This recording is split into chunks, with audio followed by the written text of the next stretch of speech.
So a few years ago, I did something really brave, or some would say, really stupid. I ran for Congress. For years, I had existed safely behind the scenes in politics as a fundraiser, as an organizer, but in my heart, I always wanted to run. The sitting congresswoman had been in my district since 1992. She had never lost a race, and no one had really even run against her in a Democratic primary. But in my mind, this was my way to make a difference, to disrupt the status quo. The polls, however, told a very different story. My pollsters told me that I was crazy to run, that there was no way that I could win. But I ran anyway. And in 2012, I became an upstart in a New York City congressional race. I swore I was going to win. I had the endorsement from the New York Daily News, the Wall Street Journal snapped pictures of me on Election Day, and CNBC called it one of the hottest races in the country. I raised money from everyone I knew, including Indian aunties that were just so happy an Indian girl was running. But on Election Day, the polls were right, and I only got 19% of the vote. And the same papers that said I was a rising political star now said I wasted $1.3 million on 6,321 votes. Don't do the math. It was humiliating. Now, before you get the wrong idea, this is not a talk about the importance of failure, nor is it about leaning in. I tell you the story of how I ran for Congress because I was 33 years old, and it was the first time in my entire life that I had done something that was truly brave, where I didn't worry about being perfect. And I'm not alone. So many women I talk to tell me that they gravitate towards careers and professions that they know they're going to be great in, that they know they're going to be perfect in. And it's no wonder why. Most girls are taught to avoid risk and failure. They're taught to smile pretty, play it safe, get all A's. Boys, on the other hand, are taught to play rough, swing high, crawl to the top of the monkey bars, and then just jump off head first. And by the time they're adults, and whether they're negotiating a raise or even asking someone out on a date, they're habituated to take risk after risk. They're rewarded for it. It's often said in Silicon Valley, no one even takes you seriously unless you've had 2 failed startups. In other words, we're raising our girls to be perfect, and we're raising our boys to be brave. Some people worry about our federal deficit, but I worry about our bravery deficit. Our economy, our society, we're just losing out because we're not raising our girls to be brave. The bravery deficit is why women are underrepresented in STEM, in C-suites, in boardrooms, in Congress, and pretty much everywhere you look. In the 1980s, psychologist Carol Dweck looked at how bright 5th graders handled an assignment that was too difficult for them. She found that bright girls were quick to give up. The higher the IQ, the more likely they were to give up. Bright boys, on the other hand, found the difficult material to be a challenge. They found it energizing. They were more likely to redouble their efforts. What's going on? Well, at the 5th grade level, girls routinely outperform boys in every subject, including math and science. So it's not a question of ability. The difference is in how boys and girls approach a challenge. And it doesn't just end in 5th grade. An HP report found that men will apply for a job if they meet only 60% of the qualifications. But women? Women will apply only if they meet 100% of the qualifications. 100%. This study is usually invoked as evidence that, well, women need a little more confidence. But I think it's evidence that women have been socialized to aspire to perfection, and they're overly cautious. And even when we're ambitious, even when we're leaning in, That socialization of perfection has caused us to take less risks in our careers. And so those 600,000 jobs that are open right now in computing and tech, women are being left behind. And it means our economy is being left behind on all the innovation and problems women would solve if they were socialized to be brave instead of socialized to be perfect. So in 2012, I started a company to teach girls to code. And what I found is that by teaching them to code, I had socialized them to be brave. Coding, it's an endless process of trial and error, of trying to get the right command in the right place, with sometimes just a semicolon making the difference between success and failure. Code breaks, and then it falls apart, and it often takes many, many tries till that magical moment when what you're trying to build comes to life. It requires perseverance. It requires imperfection.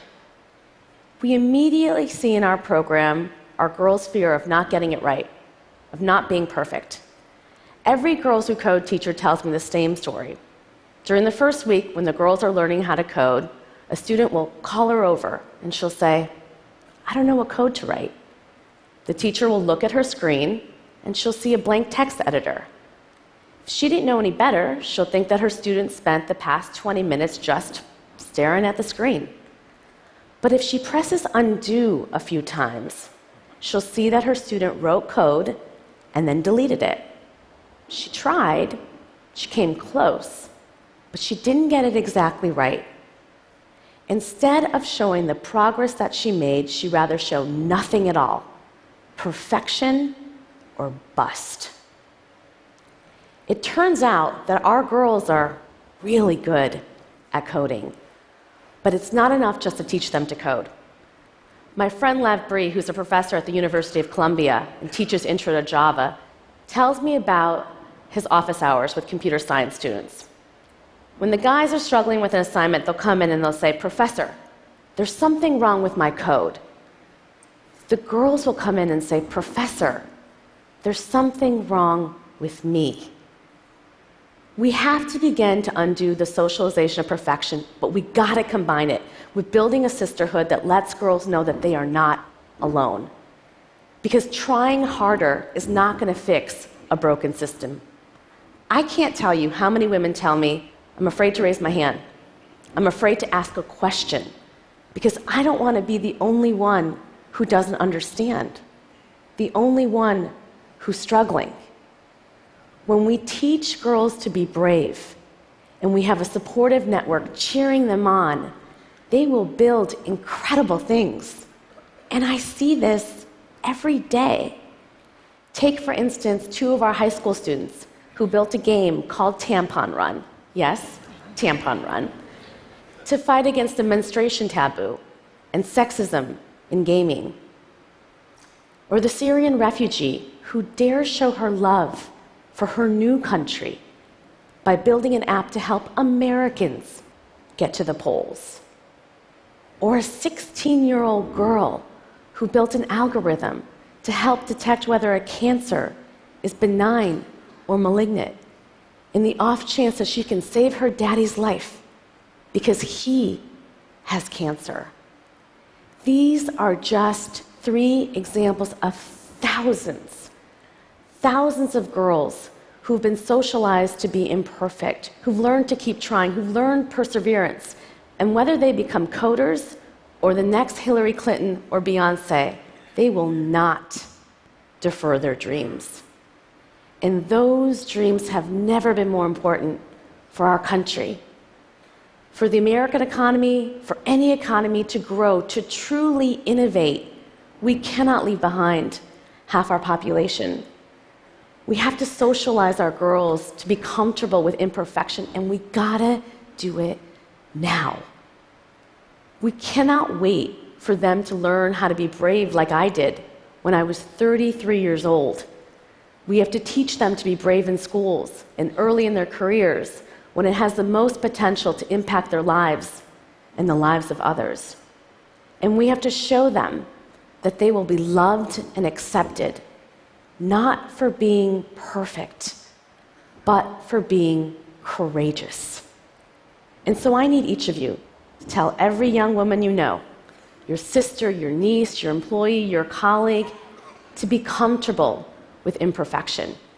Because when we teach girls to be imperfect and we help them leverage it, we will build a movement of young women who are brave and who will build a better world for themselves and for each and every one of us. Thank you.